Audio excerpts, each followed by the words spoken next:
l'ONU. Si tous les gars du monde voulaient se donner la main, disait le poète Paul Fort.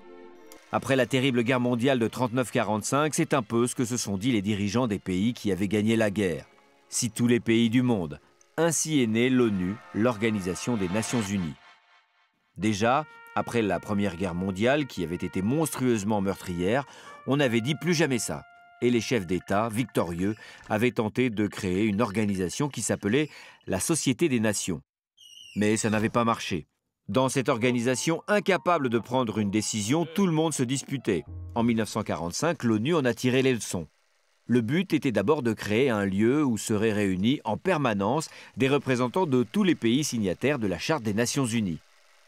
Aujourd'hui, près de 200 pays, du plus grand au plus petit, c'est-à-dire quasiment tous les pays du monde, se côtoient au siège de l'ONU à New York.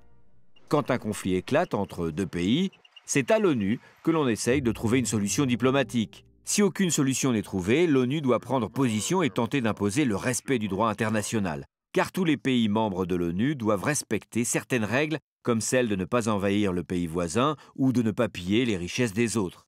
Donc, quand il y a un conflit entre deux pays ou même un conflit violent dans un pays, entre deux ou plusieurs parties de la population, le Conseil de sécurité de l'ONU se réunit pour prendre des décisions. Le Conseil de sécurité est composé des représentants des 5 pays vainqueurs de la dernière guerre mondiale, États-Unis, Russie, Grande-Bretagne, Chine et France. Ce sont les membres permanents, plus 10 pays qui représentent tous les continents. Ces 10 pays tournent tous les 2 ans. Les 15 membres du Conseil de sécurité votent des résolutions. Ce peut être des protestations, des recommandations ou des sanctions.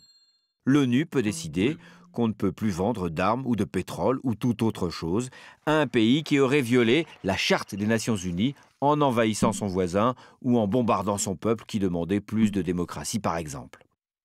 L'ONU peut même décider de permettre à l'armée d'un pays d'intervenir sur le sol d'un autre pays.